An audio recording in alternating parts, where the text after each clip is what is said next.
myself again. But it's the only... Good evening and welcome to NUFC Matters with me, Steve Wraith, and it is Wednesday night, so it's a welcome return to Retro Night. A little bit later due to a previous engagement I had, but we're here all the same. It's big apologies to Stu and Mitch, who are in a foreign country and I've kept them up well past their bedtime, but Mitch has got a cup of coffee and Stu, believe it or not, isn't drinking. What are you on, Stu? Show us your glass of vase. Orange and water. Orange and lemon and water. The brewery shares will go down. The brewery shares will go down. Is that dry January or is it just today? Well, just today.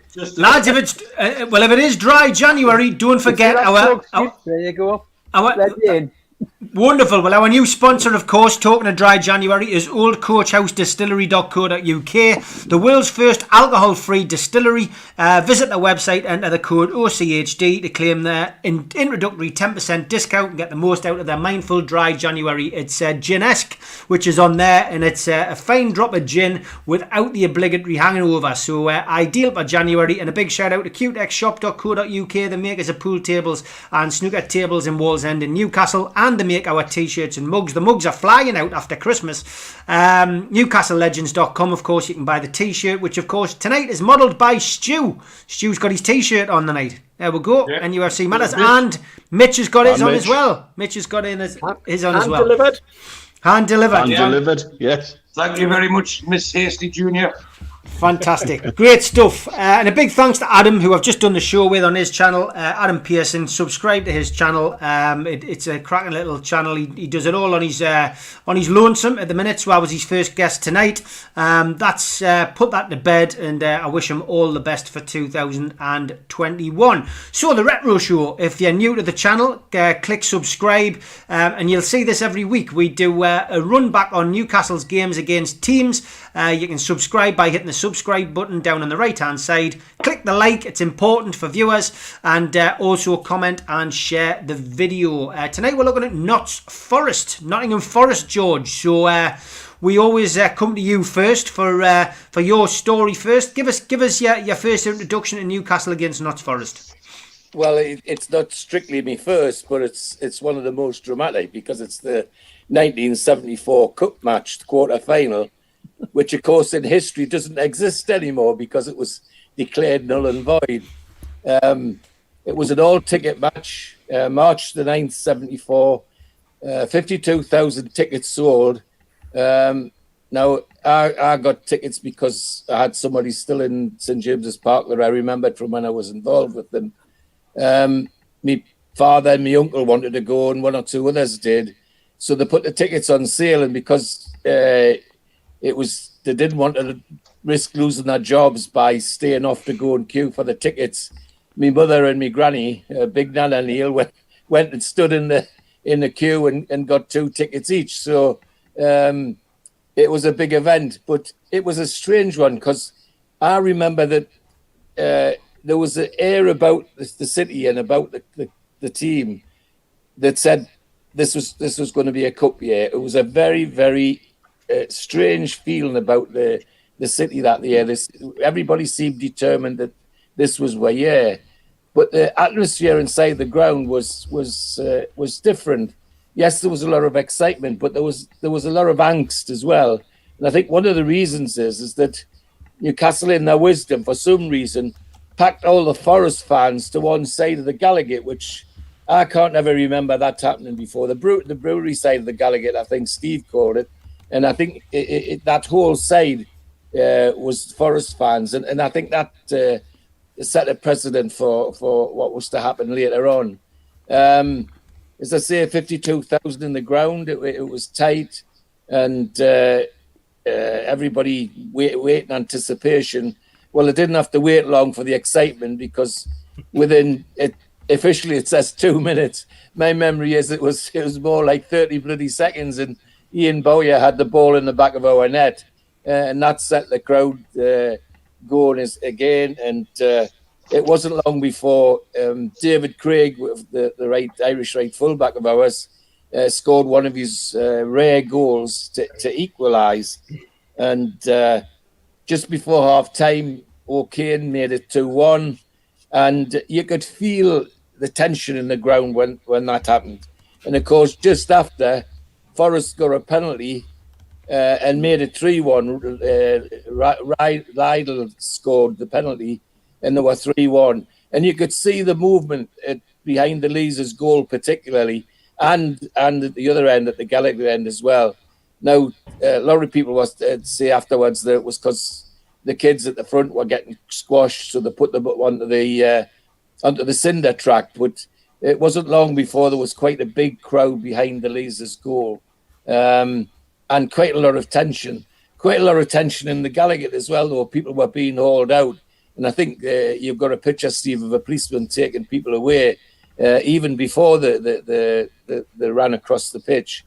But as the game wore on, yeah, exactly. That was happening at the Gallagher end as well. And at the other end, at the Leazes end, they were all gathered around behind the goal. And they just eventually, for whatever reason, decided to run from one end of the pitch to the other.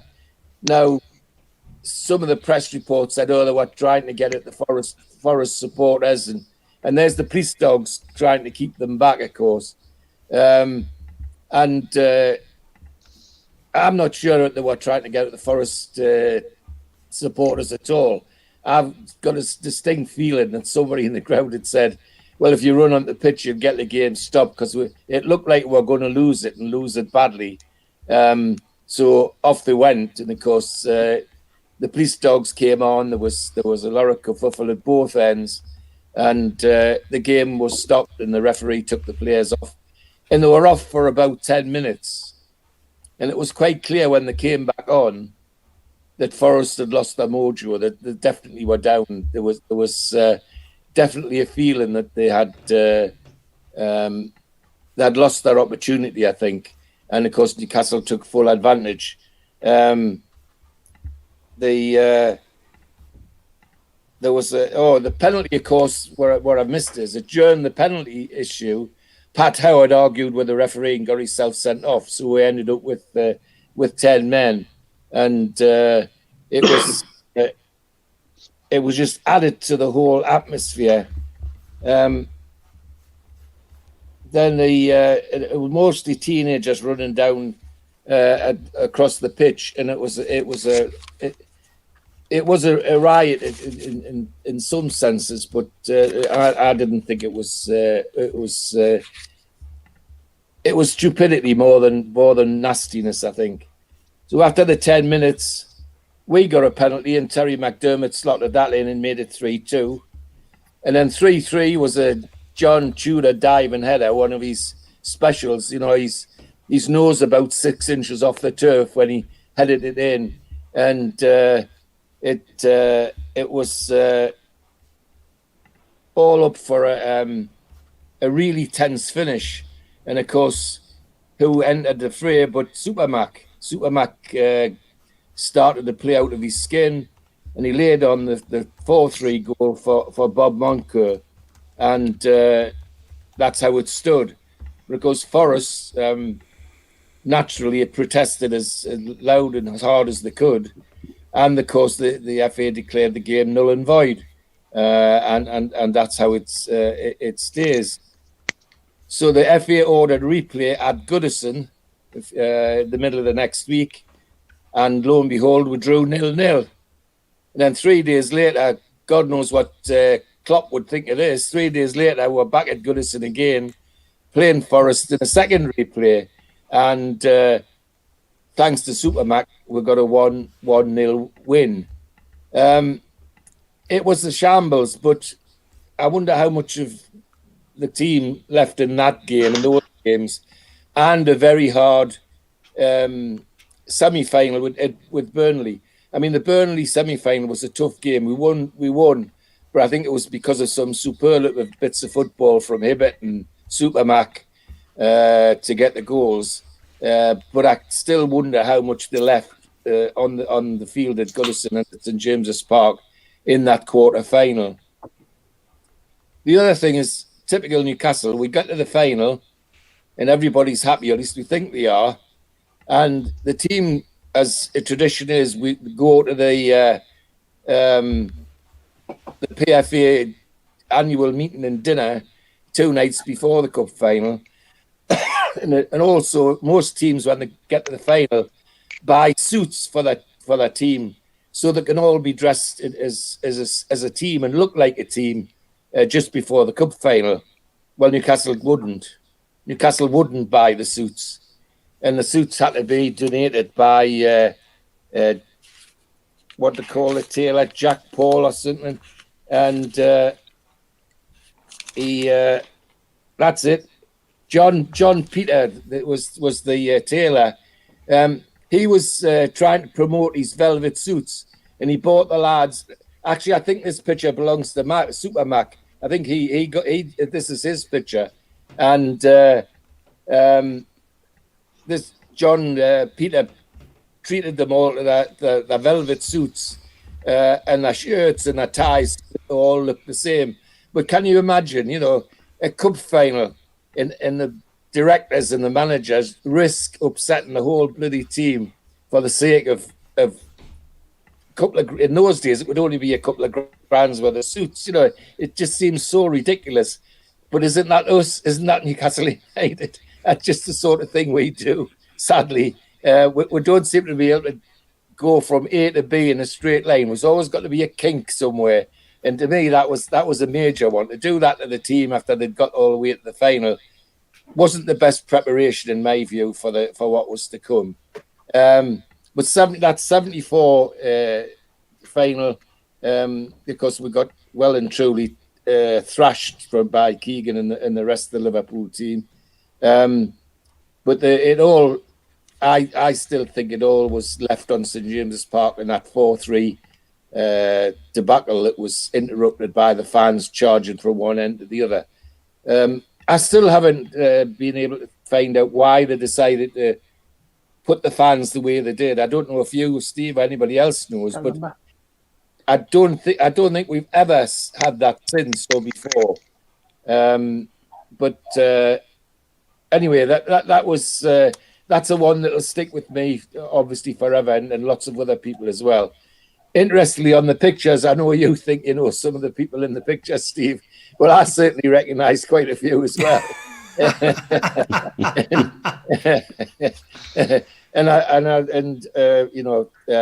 Confidence forbids me to say where from. 30 years as a magistrate, it's amazing how many the memory you get. That's the title. That's the title of your book, George. Anyway, that's my first memory. Anyway, so great stuff. Great stuff as always. The big one. People will always enjoy your stories, and that's the beauty of this show. Steve Hasty, over to you, mate, for you and your story. I'm gonna follow on with the same game, obviously, because that was the defining moment in terms of Newcastle United as a youngster. I think there was two things that you missed off, George. One, that the whole aspect of the cup that year and the anticipation was because Sunderland had won it the year before. Yes. So there was that feeling that it was our turn, and of course we got a couple of decent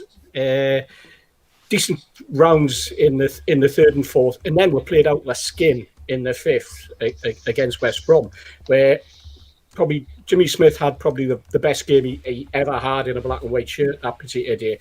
He was so in form, and so we went into that game full of anticipation. And you're right, they did stick the fans in that corner. That was the area where me and my pals always used to go. So we were pushed to the centre paddock. But there was something at school. There was an excitement. There was a build up. There was it was the sixth round. You were one place away from a semi-final, which you always knew was going to be at Hillsborough if it was Newcastle United, and that meant you had one game to the final. So there was a build-up. There was an atmosphere. I know Gibbo had written an awful lot of stuff about the cup. Super Mac had scored in every round so far, so there was that little bit, and we just felt as though it was our year. the atmosphere. I know there was one particular guy who ran onto the pitch at that particular point, and that caused he got arrested. That kind of encouraged people, and then everybody basically just ran past him. We most of us know who he was related to, and I'm sure Steve knows. But he was quickly arrested and carted off by the police. But there had been like a bit of a fisticuffs with him and 2 or 3 police at that particular point, and there was a famous photograph of him going off with a bloody nose and being carted off.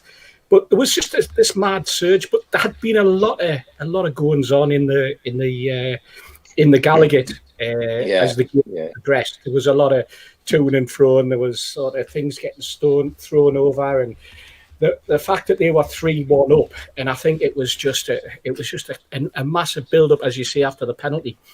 But the comeback, once that comeback started and we started to roll, I mean, one of their players had actually been assaulted. He had been punched by someone who ran across the pitch, and so they didn't want to actually come out for the remainder of the game. So they were down. There was no question. They were on the floor. But as you say, typical Newcastle. And then to go about it the way we did, the comeback, the whole atmosphere, it was electric. I've got to say it. Yeah, it was. It takes away that the incident on the pitch, the whole atmosphere of that day. It was cold. You were wearing an overcoat. We were excited. I was with a lad called Angus Walker, who was a good friend of mine who lived round the corner. We were really, really sort of convinced that this was going to get us to where we had to be. We had to queue up on the weekend before for the tickets. It was freezing cold. I think there was bonfires in Lees's Park. There was park benches brought in to build bonfires on Barrack Road to keep people warm, that type of thing. I know our queue for our tickets was literally down past the Strawberry and right along where the shops were, and heading to where Eldon Square, coming back up Barker and Stonehouse. That's how long the queues were for tickets in those days, and you were there from some ridiculous time in the early hours, and I think we went up and with sleeping bags, and I think we were up there 10 o'clock. And at the time it was fine because my mother was all right for us to go. But once there was the trouble at the ground, once there'd been that bother, that was it. And my dad was the one, God rest his soul, who benefited from that, because he took my little vouchers from the programme that he used to stick onto the little pad. Get your vouchers. He took them. He managed to get the semi-final, and he managed to get to the final. And the only thing that he ever did that redeemed himself on that particular one was that when we got to the 76 final, he came with us. He managed to get the 2 tickets for 76, and he queued up, and we went together. But as a 14-year-old, my mother was convinced that was it. She the trouble convinced her that I shouldn't be going to the match for the especially an away leg at the semi-final. The other thing that comes back to me, Steve, is that I've got a feeling that a couple of Forest players that had a lot to say in the papers about what they were going to do. Was it Warren, I think, was saying, they think because they've won it a few times, they think they own the cup and all that sort of thing, and we're going to show them, And there was that kind of wind up in the press as well, which all contributed to the awful atmosphere. Yeah, I think what was surprising, however, George, was that Nottingham and Newcastle, or the northeast, there was always a tight connection at that particular time because of the mining industry. There was a lot of lads whose pits had closed in Durham and Northumberland. Families had moved down there, so there's quite a Geordie connection at that particular time, and everybody got on well. And there wasn't the rivalry between the football clubs. As such, the rivalry was a friendly rivalry in working men's clubs in the Nottingham area and the Newcastle area. That all changed later on. It changed after 84, 10 years later, with the miners' strike, and a lot of animosity that built up after that. And I'm sure when we mentioned the other games and we mentioned away trips to Nottingham, we always know what the chant was that echoed from the away fans whenever the Nottingham fans started up. Yeah, good stuff, Steve. Thanks for that. Mitch, over to you, mate, for your first recollection about games between Newcastle and Nottingham Forest. Well, I had 3 games. I was, going to think of which ones will I talk about, and I'll pick up where on a point that Steve made just there, which just decided which one I'm going to talk about first. When I went to university with a lad from Nottingham who was a big Forest fan, and he became a very good mate. And when we played them in the Championship under Houghton in, I think it was 2009, around about October, it was early on in the season, I went down with a few lads from home and met up with him while he was down there. One thing that he came across, and Steve was saying about the connection to the regions, is it's all about the pits.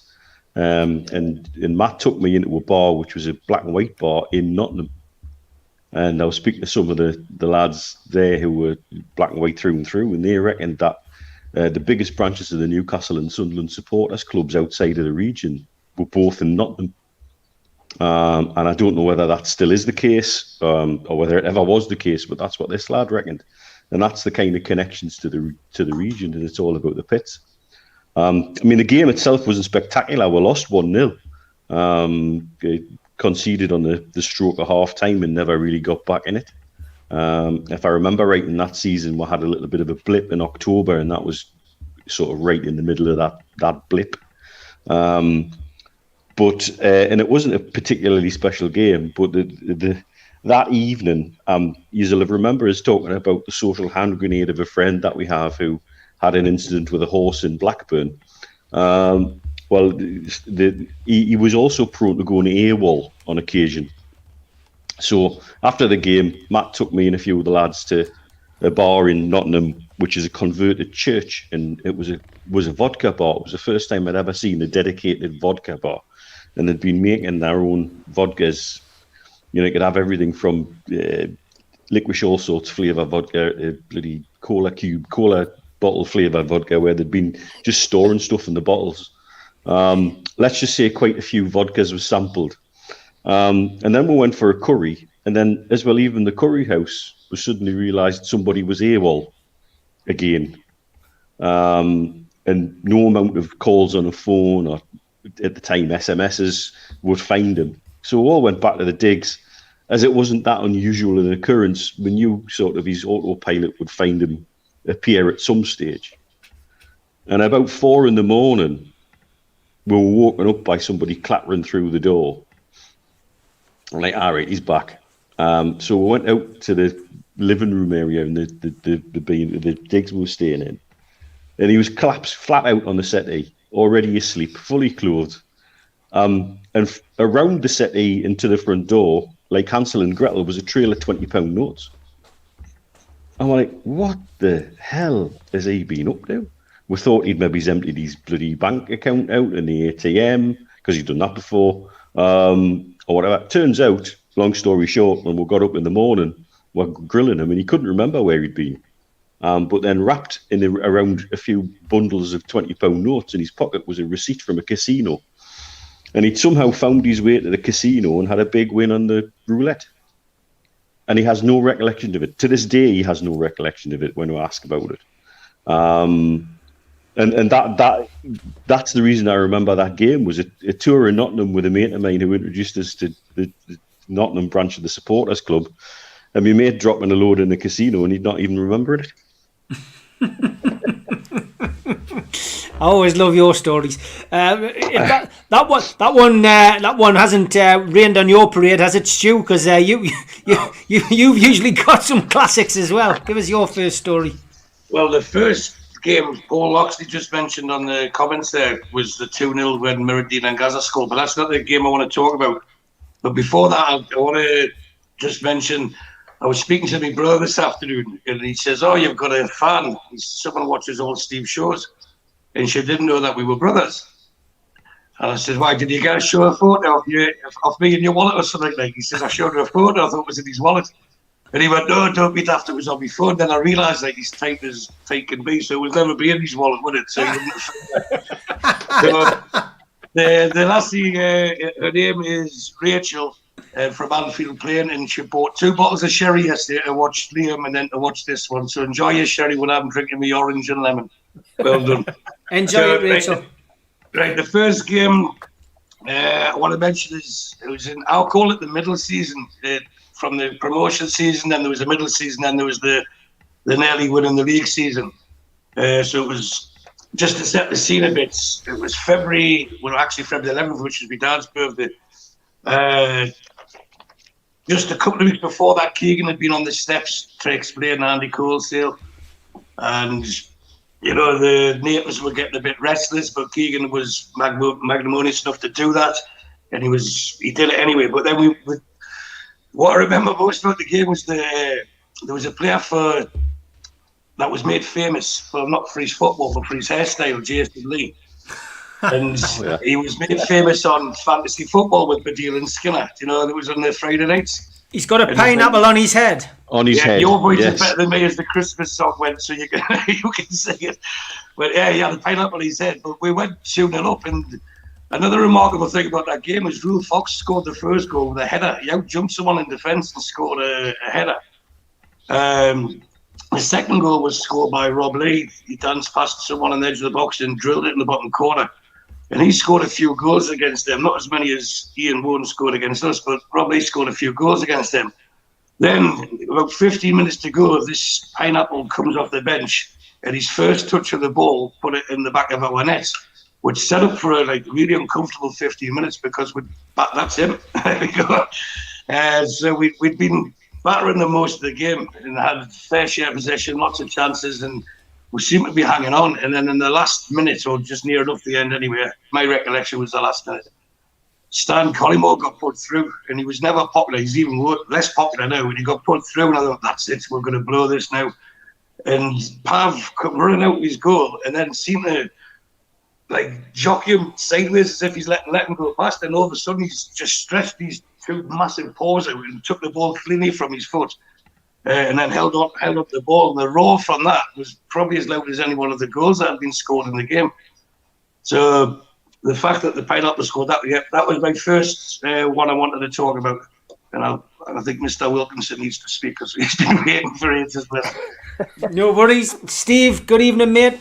Yeah, well, I'm going last today. I'm glad you didn't come up with my game because I thought there's a chance. I stayed away from the game that George talked about. I was at all three games. I was a student at the time, and my lectures finished in the morning, so I was on the supporters club bus about 1 o'clock down to Goodison twice a week, and they were adventurous journeys as much as the game. We got pelted with stones in Liverpool after the match and things after the supermarket scored the winner.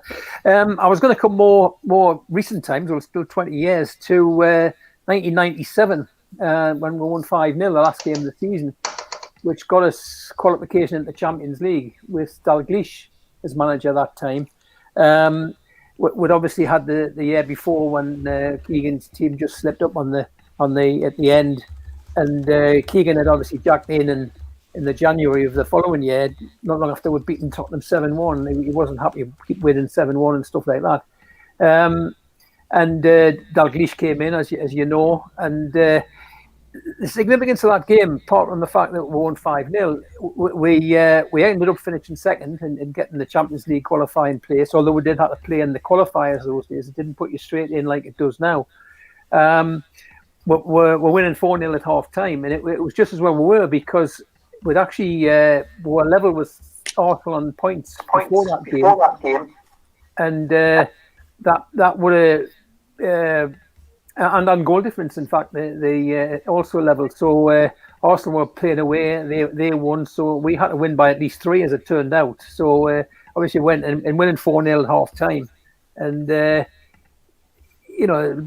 typical goals. Les Ferdinand scored a couple. Tino, I think, scored. And Robbie Elliott got the final one. Significance of that game as well, though, I almost arguably the end of the Keegan era. I mean, obviously Keegan had already gone, but it was the time when Dalglish started to dismantle the team, and it's probably the point of downward slope from there, because it was the end for Ferdinand with all the hoo-ha that was at the beginning of the next season when Shearer got injured, and we started the season with John Dahl Thomason up front, who, although I think he should have scored in the first minute of the game, if I remember rightly, Tino put him through, and he missed that one. It was about Christmas before he scored. It was the end with David Ginola. It was the end of Beardsley. And Dalglish was starting to bring in his own team, and we had, you might remember, we ended up replacing an injured Shearer and Les Ferdinand with John Barnes and Ian Rush, so it wasn't a great start. And I think it was, you could almost say that was the peak. The Keegan team still got rid of that game against Forest. Forest were actually got the bottom of the league there and went down, and we haven't played them that often as it happens, because we've been in separate divisions for a lot. So when we're doing the research, and unlike all the other clubs we've done, there wasn't so many games to go at. Their good time, if you go back to the Brian Clough time at Forest, late 70s, was our really bad time with Bill McGarry and the likes of that. But that game, I remember, as often happened on the last day of the season, shirt sleeve crowd, beautiful sun, we're winning 4-0 half time, go on and get a fifth one, and but it was farewell to a lot of players. Lee Clark as well. That was his last game before he went to Sunderland. So it was memorable from that point of view, that we're saying farewell to the players who we believed were ready to go on from what Keegan started to win the league eventually. As it happened, what happened next. Yeah, fantastic memories. Great game, that great day. I remember it clear as day. And as you say, if we'd known that was going to be the end of the Keegan era, I would have enjoyed it more. But yeah, it was a fantastic game, fantastic day. Good memories. Steve, we'll come back to you now, mate. Steve Hasty. Yeah. The next memory is a disastrous memory. Ian Warren, got to mention it. The very fact that we needed those 3 points to keep in the run, and when he picked the ball up, I just remember going, tackle him, and it just went on, and then he unleashed this shot, and even then, because of the distance he was away, it didn't even hit the top corner, but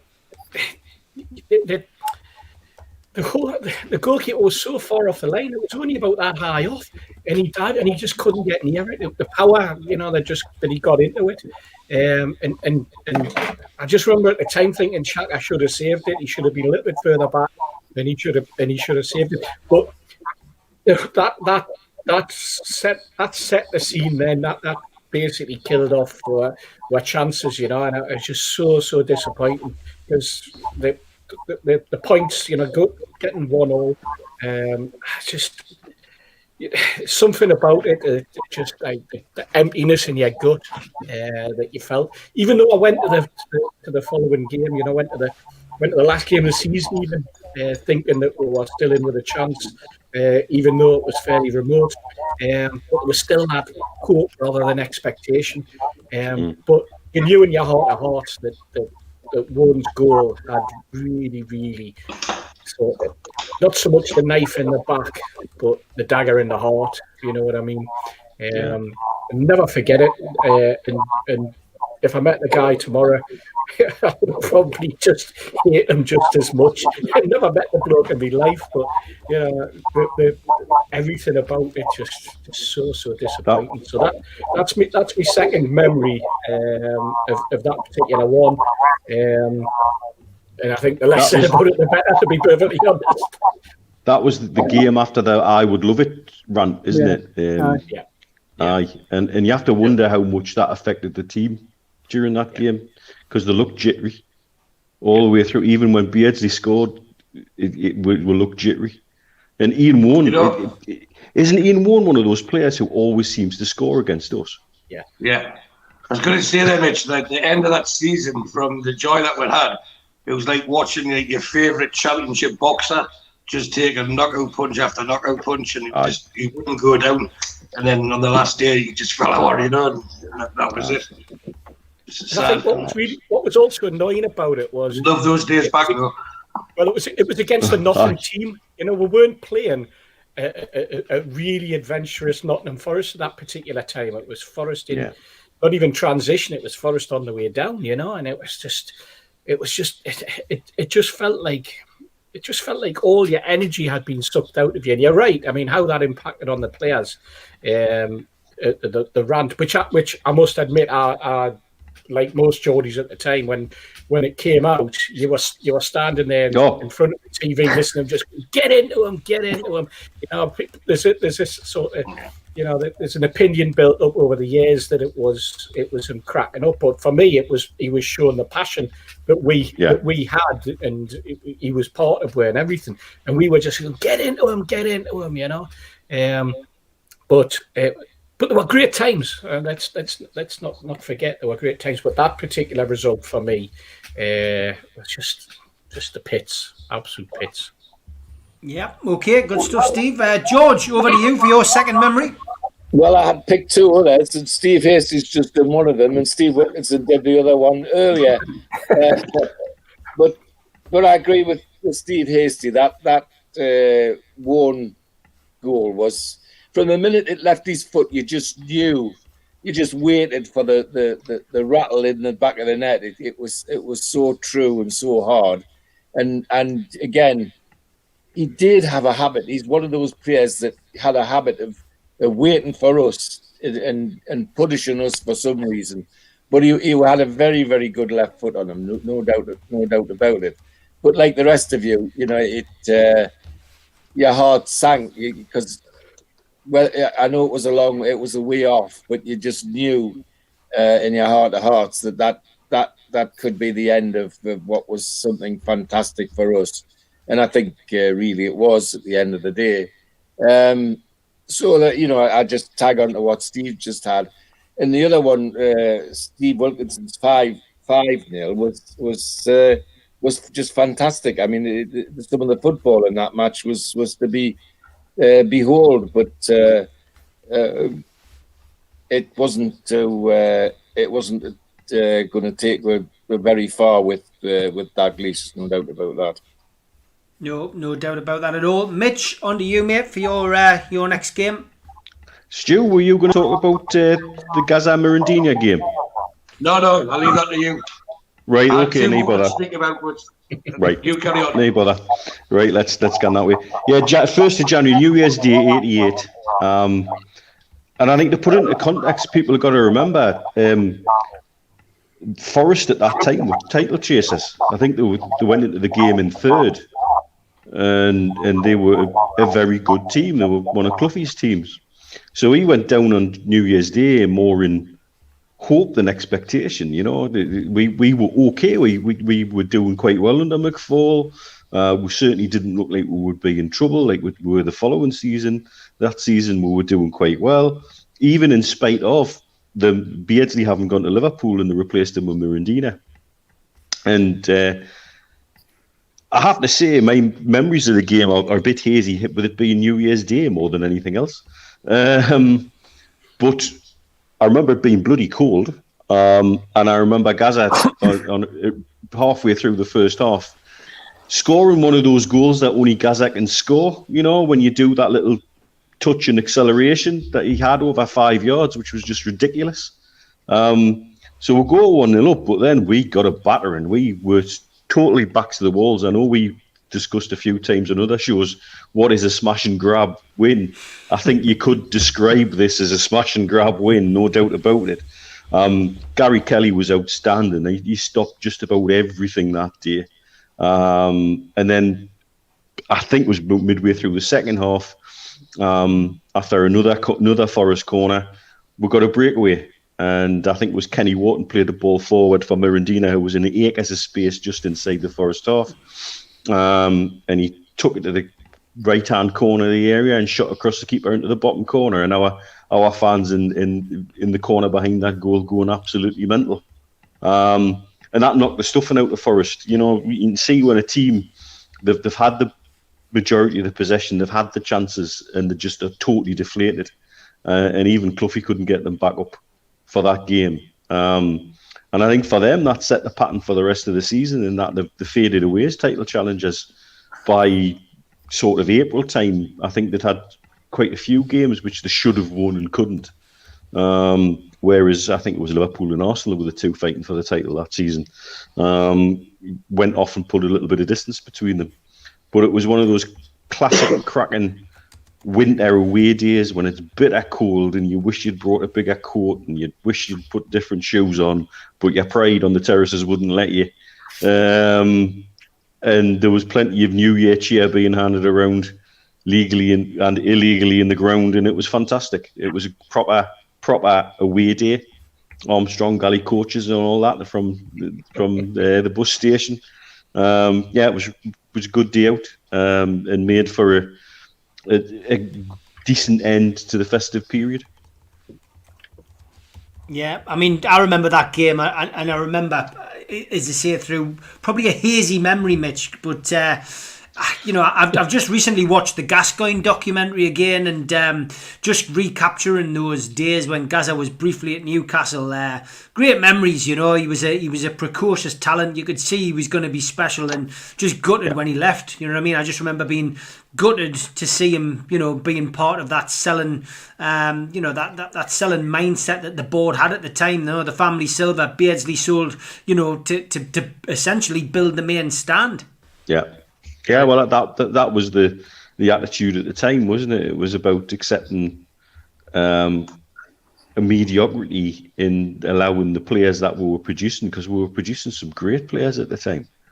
We had two tranches of players come through, the sort of the crossover with the Beardsley Waddle era, and then the Gazza, and then you could lump Joe Allen into that, and that sort of the FA Youth Cup team, Paul Stevenson, Ian Bogie, all of those lads who were essentially brought through and then moved on. Ferris from Northern Ireland. Yes. Yeah. Yes. We had a real two crops of really decent lads coming through, and the board just kept moving them on to do things, which I know there's always got to be a balance between financial prudence and what you do on the pitch. Very much what we've seen over the last 13 years under the current owner. But it's tiresome. And as fans, at the time, it was quite gutting. And I know they did things like bring Mirandina in to try, and he was very much a strategic signing, not just as a Brazilian international centre forward, but would let Beardsley go. It was sort of almost right, well, we need to placate them somehow. But they certainly didn't lay out for Mirandina what they got in for Beardsley, for example. But also got to remember that, within months they'd moved Gazza on, Chris Waddle had gone. It was so frustrating. I wish we'd had more of Gazza in a black and white shirt. And my other wish for Gazza was I wish he'd gone to Man United, not Tottenham, because I think Fergie would have looked after him. Yeah, I count me lucky stars that I saw Gazza in a black and white shirt. I really do, and Beardsley and Keegan, and all of these other fantastic players. It's the one plus of being slightly older. Keith Rose says, I believe in miracles. Film about Brian Clough's Forest team that won the league and 2 European Cups is one of my favourite football documentaries. There's some absolutely brilliant documentaries out there at the minute.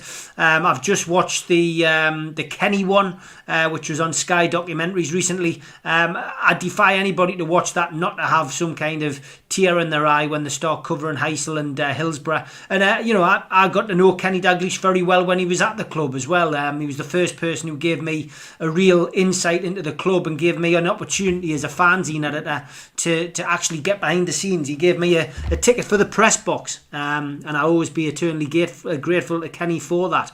That's a good documentary. The Totti documentary on there as well. Francisco Totti's a good one, but there is some great ones out there. The Maradona ones have been really good, but plenty of lockdown viewing can be found, that's for certain. Stu, on to you, mate.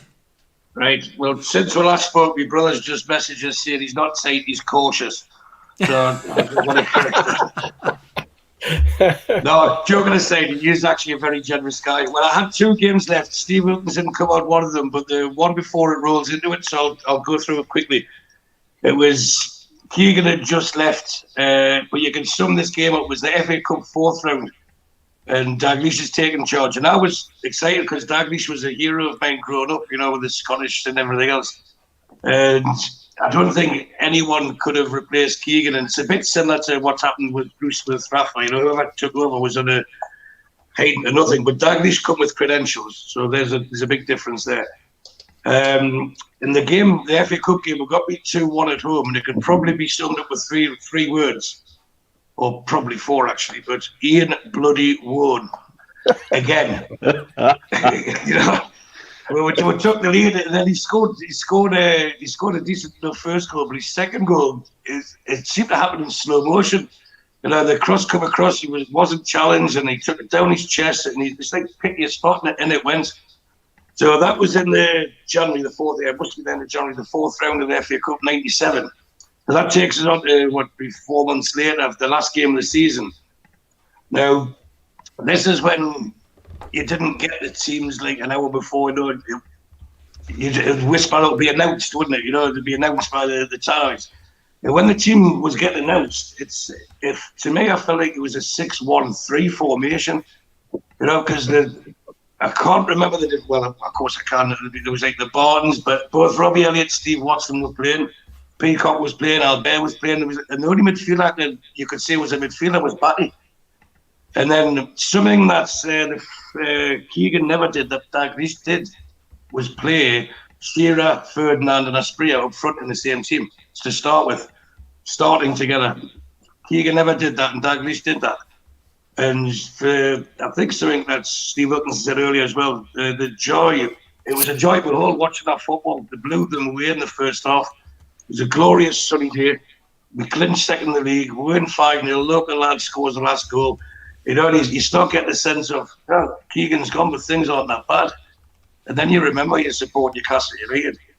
And roll on a few months, and guess what's happened? Ferdinand's sold in a sham of a transfer. Shearer gets injured, and we end up signing the lovely Des Hamilton, to replace Ginola. John Barnes comes in, Ian Rush comes in, all in the mid-30s, and you just knew that was the end of it for a while. But we danced the dance and sang the song. So again, this is why the retro show is doing what it's doing, because we can talk about times like that. And that's only 20 years ago, 25 years ago, I suppose now. Look, we're coming again soon enough. So that was the last games I wanted to cover. Yeah, good stuff. Okay, Steve Wilkinson, on to you, mate. Yeah. Well, the last game's not very much retro, to be honest, but I think it's we're talking about games against Forest. I think it's bringing the more recent one, and the relevance to now is the farcical game 4 years ago when played them, and with the ridiculous sendings off, and I think I felt it was worth a mention because it was Carl Darlow, who was obviously we got from Forest, has been playing so well that it was worth crediting him the fact he saved the 2 penalties, and all in the first half. You might remember Shelby got sent off for no reason. There was tangle of legs, and the referee decided to send him off for that. Could always save that penalty. Not long after Matt Ritchie scored and put us ahead, and we were challenging for promotion. Or it was early in the season, but we're still up there amongst the forerunners, and got to just before half time when again another dodgy sending off for Dummett, another penalty and another save from Darlow. So we went in half time 1-0, but we had 9 men in the second half, and I think that second half was just the big difference between Steve Bruce managing a team and Rafa, because we held a lead 1-0, and he managed that team in the control the second half. Despite it was awful football to watch. I wasn't there; I just watched on the television. But it was awful football to watch because we were just keeping our backs to the wall. But it was well organised, and it was spontaneously well organised to look as though we were going to hang on and get the win. Well, it wasn't get the win because they did equalise fairly early, but it was ones each. I think I'm not even sure we had one disallowed near the end, and it was about the 5 minutes. Yeah, we did. It was about 5 minutes from the end when it was another goal-mouth skirmish, and I think even Lascelles might have knocked it in eventually. But it was an own goal, and it was heartbreaking the fact that put up so much effort into that second half, and I thought it just highlighted how well Rafa managed the team in that time of taking the situation, and we would have just rolled over these days under what we've got now had the same thing happened. So that was the other one, really just to finish off and put it on the record about the game against Forest that was memorable. As it happened, it didn't cost us the league, but it could have done given that we took it to the wire, So a bit like the one earlier on with the talked about with the Ian Warren goal and the Keegan time. So that was my last game to talk about. That was an absolutely mental game. Darlow saving 2 penalties.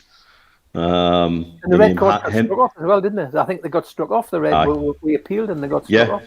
Yeah. Do you remember the name of the referee? Well, I don't remember, but I know it on the I've got written down. Steve Martin. Yeah. Oh yes, because he was a bloody Comedy, comedian. Aye. Yeah. That was also what was interesting about that one was that if you remember, Lansbury went down because he'd said he'd been kicked in the face, which he hadn't, and everything showed he had. Of course, we got our revenge on him when he signed for Villa and he leaned against the post and completely missed the ball. Opening day the next season. I think he then run off and he pulled a hamstring or something like that, and he got taken off. And I just remember that the entire ground absolutely ate him up that day. If ever a player's career disappeared up its own backside, it was that particular game where he was an empty shell by the end of it, wasn't he? Because we absolutely wrung him out to dry, quite frankly, and quite rightly as well because of what had gone on before. And going back to what Stu said, I looked on the internet to see what the team was on that particular game, and this sums up modern football for you.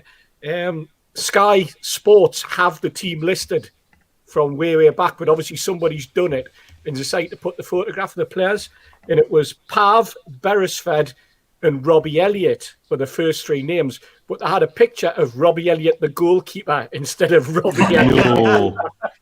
Yes, and that's on the Sky website. And at that point, I thought, you know what, I can't trust them that any of these other players actually played as either, which they did, of course, because we did have Peacock, Albert, Barton, Stevie Watson, Batty, Ferdinand, Esprier, Shearer, and a substitute bench of three players, again, who would walk into the team now. Gillespie, Lee Clark, and Peter Beardsley. You know, imagine having the riches of players like that at your disposal. It must have been brilliant at the time for both Keegan and following up Kenny Dalglish. And as Stewie says, when the team disintegrated with the stupid decisions that were made by the board at that particular time to try and keep the budget going. Absolutely shocking. Yeah. We've got a request from Tom. Any photos of the Notts Forest ground? We normally talk about the ground, but we've had so many great stories we haven't. But there you go, Tom. I have got a story about that before we get on to our regular segments. And it's a great story told by Joe Kinnear. I got Joe up to do a former managers night, and I had quite an eclectic mix of former managers at that night. I had, just off the top of my head, I had Gordon Lee there. I had Jack Charlton, God bless him. Joe Kinnear came along. It was we had Ozzy Ardelis. It was quite a strange collection of former managers. But Joe told a wonderful story about his time at Forest, and essentially he could never remember where the ground was. And that was okay during the day because he could find somebody in the street to ask for directions, and they would point him in the direction of the city ground. And he said, but during the winter months, it was quite difficult to find the ground, he said. So what he would ask the groundsman to do was he would stop off at a call box, ring the groundsman up at the ground and ask him to put the floodlights on so that he could find the ground. Absolutely classic. Typical Joe Kinnear. Not thinking about the expense it's going to cost bloody Nottingham Forest to have these huge pylons lit up, illuminating the sky of Nottingham. But that's just Joe Kinnear. Lovely bloke. Just a man who probably doesn't go down too well in Newcastle United history. Anyway, each week when we do the retro show, we always test the lads' knowledge for faces. First of all, we're going to start with celebrity fans. To be honest, quite a hard one this, but I did manage to find a few. And what I'm starting to find is some of these people just tend to hold a scarf up for the sake of holding a scarf up. So I'm having to do my investigations a bit more thoroughly to double check to make sure these are actually supporting the right team. But here's your first one. Lee Westwood. Yeah. Lee Westwood, of course, the golfer. Yeah. And we're looking for the guy in the scarf. Oh, cricketer. Stuart Broad. Stuart Broad, of course. Yep, another Forest fan. And the guy on the far left, Kenneth politician. Clark. There you Kenneth go. Clark. with Frankie Clark. With Frankie Kenneth Clark. Clark. Yeah, Kenneth Clark with Frankie Clark, of course. Yeah. I always try to stick one in which I think's going to get the lads, well, at least get me a point in this. And this is this week's test.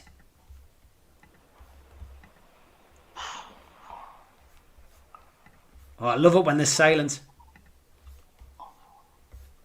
Too young. I'm wearing the wife's reading specs here, so guys, I'll get your excuses in. in Nottingham shirt. I'm trying to think. Bands from Nottingham. Nah. It's probably not. Could be a trick one, you know. He may just be wearing the shirt because he's in Nottingham. Yeah. He said he's a fan. Right. He's definitely a Nottingham Forest fan. I have worked that out. And it is definitely a man. It's not a woman. It's not a very young Gavin. It's not a very young Gavin Rossdale, is it? No. It's not Harry Palmer, is it? No, definitely not Harry Palmer. Harry would have tricked you. He'd have put a shirt on just to trick you. I know they're the tricky trees, but That you've got your point, I think, Steve. yeah. That is James Dean Bradfield, the lead singer of the Manic Street Preachers. Oh, yeah. Wow. After my time. In his bedroom. In his bedroom as a kid. When he was still at school. Aye, When he was Jesus. still at school. Yes. I had to do that to you lads because I've got no chance with the ex-players and managers who've been involved at Newcastle. They're all fairly well known, but we'll go through them anyway. Chris Hughton. Chris Hughton. Chris Hughton, of course. Darlow. Carl Darlow, Yeah. current number one at Newcastle. Myself. Cells. Sells, of course, the man who came with Darlow. Callback. Callback. Jack. Yes, I Jack. Who's that? Let's have a look. That's Steve Stone. Stone. It's the most obscure photo I could find of Steve Stone. I even went with hair to try and trick you. Trick. Dennis. Jermaine Jennings. Yes. Jermaine Jennings. Yeah, in his goldfish bowl. There's Frankie. Frankie Clark. Frank Clark. Frank Clark knows my father. Stuart Stuart Pearce. Yes. Yes. Gary Megson. Johnny Megson, yeah. That's got to be France. Gordon Lee. Has to be France Carr. Franz Carr. Yeah. Yeah, Franz Carr, that's who Cluffy's got his arms around. Of course, Gary Megson on there as well with Johnny Method. Johnny, yeah. Johnny Method. Gee, mate. Age 22. Daryl Murphy. That's Darryl Murphy. Aye. Yeah, the slab. Peter Witt. Peter Witt. With it. Marlon Harewood. Marlon Harewood. Yeah. That's it. Good stuff, lads. Clean sweep on the old players, so well done. So now down to your 11s as best you can. So Steve Wilkinson, you've had to wait all night. Let's go to you first. Well, I've gone back to early days when I started going. I've got 5 of my team from the 60s. So probably George might be the only one that knows some of these players. In goal, Gordon Marshall. It was a bit like it was nowadays when we've got 2 good goalkeepers contesting, and it was a toss-up between him and Dave Collins, and whoever got injured got the shirt for the next length of time. And Gordon Marshall was in goal. I've got James Perch playing at full-back. Lascelles and Stuart Pearce in the back 4 with Frankie Clark. You had to put Frankie Clark in. I'm playing 4-4-2 formation. On the right side, I've got Trevor Hockey, who was a winger in the 60s. He had a great run. You might remember, George, if he had a hunched up run that he went along, and so I've got him in. I've also got Dave Hilly in, who was playing alongside him in the sort of inside right position, as they used to call it in those days. Jermaine Jennings and also Jim Eiley, going back to the days of the promotion team, and the sort of Shelby of the day, and the bald head at that time was quite rare. You know, now It's a normie, so he played better than Shelby though. And up front, I've got Peter With and Darryl Murphy. Stronger eggs than Shelby as well. And manager Chris Hughton, who you just showed before. So that's my squad. Yeah, good stuff. Okay, we'll come to you next, Stu. Well, we started on, I think it was about day 9, Mitch, out of the 11-day sessions that we had, where we found out we were doing Forest. We went, oh, that'll be difficult with players. And then they just started rolling off the tongue, didn't it? Yeah. So it was more a case of which ones to leave out. So I went with, I had Darlow in goal, but Tommy Wright I wanted to put in, but Darlow's deserved it for his last few months. The two fullbacks were Perch and Frank Clark, with Lascelles and Pearce in the middle. Then the midfield both wide men were Franz Carr and Sami Amiobi. Genus in the middle, and then up front it was Andy Cole, who no one mentioned. He had a few games at Forest at the end of his career, I believe. Peter With and Darryl Murphy. I couldn't put Cole back with Megson in because I've seen them play for Newcastle. I have seen them play, that's why I couldn't put them in. Yeah, no problem. All right, good stuff. Mitch? Stu and I basically sat together and said, well, that'll be difficult. And then over the next 20 minutes, we were just rolling player after player after player. It was bizarre. But I've gone with Tommy Wright in goal, just for nostalgic reasons. Again, keeper that I saw a lot in my time. You followed him here, there and everywhere. And I've got a big lot of time for Tommy Wright.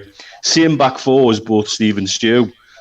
James Perch, Lascelles, Stuart Pearce and Frank Clark. I've gone for a midfield sort of 3 with Jermaine Jenas. I've got to put Gary Megson in because I want to put out there something I was told, and I don't know whether this is true, that after we signed Gary Megson, that the phrase "his second touch as a tackle" was coined about Gary Megson by Cloughie after he left for us. Now I don't know whether that's true or not, but so I had to put him in just to get that out there. When we signed him, we thought he was going to be, something special. It sounded great. We managed to entice a player away from Cloughie's Forest, and he was just bloody awful. And as a person too, I gather. And I know plenty of people who asked him for autographs, and he just basically told them to sod off. And then Jermaine Jenas, Gary Megson, and Franz Carr I've put in again purely for nostalgic reasons. And then I've gone 3 up front, and I think you'd have to lump it to these lads. I've gone Marlon Harewood, simply because I think people forget the contribution he made. He come up with some really important goals at important times. He was an unusual signing, but an important signing. Similar, you could say the same about Darryl Murphy. I've got Darryl Murphy in. And Rafa brought him in. I would trade Darryl Murphy for Joe Linton now, would you? Absolutely. He'd hold the ball up better. Yeah. And then my final player, Peter With, and there's only one manager to choose, and that's Chris Hughton. Okay, good stuff. George, over to you, mate. Well, like everybody else is saying, I thought, this is going to be difficult. And about 2.5 pages of my notebook later, I realised it wasn't difficult at all. There's too many, you can't include them all. So I've got basic 4-2-4 with Darlow in goal, P.S. Lascelles, Colback and Clark, Frankie Clark, Jenas, Hilly, Dave Hilly. I got to know Dave Hilly quite well because his wife served on a governing body in the schools in North Tyneside that I did. And quite often Dave Hilly would come and pick her up. So there was always half an hour of football talk before he disappeared. Dave Hilly, James Perch, somebody who committed to the cause, James Perch. He would have died for Newcastle United. And then Jim Ailey, who was fantastic.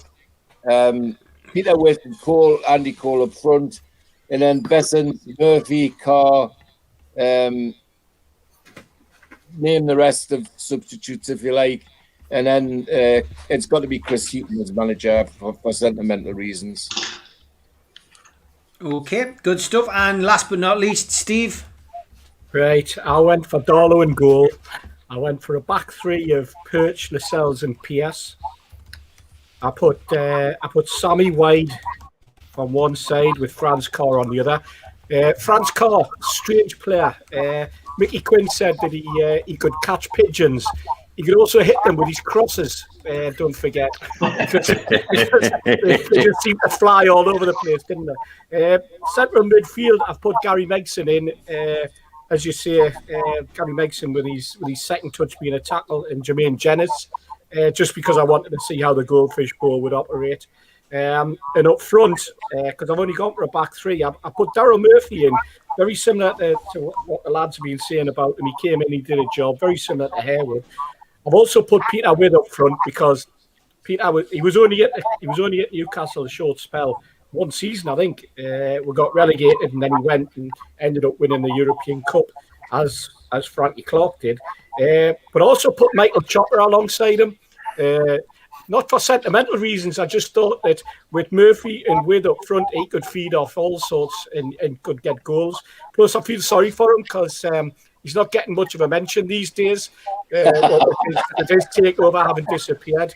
I was going to put Chris Hooton in as manager, but I decided to put Frankie Clark in as a manager because he did a decent job. As a manager, and he's a nice bloke. Whenever I've met him, he's always been a decent guy to chat to.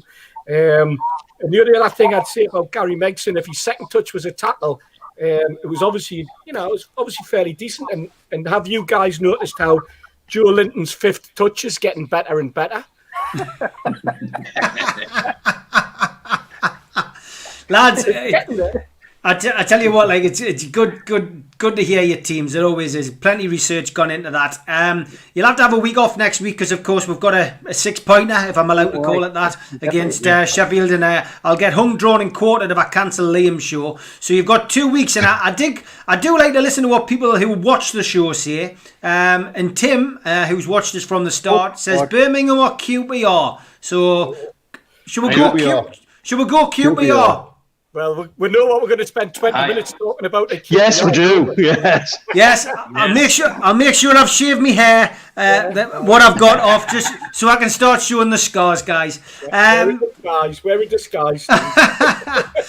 As always, great to have you on. Happy New Year to you all as well, lads. We hope you have a really good one despite the lockdown, and look forward to having you on in 2 weeks' time to discuss the QPR games. Take care, lads.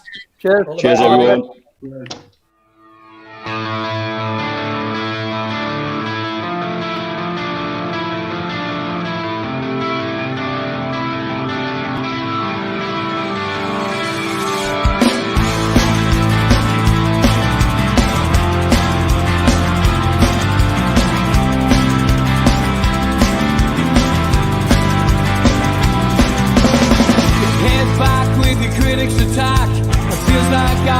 Talking to myself again.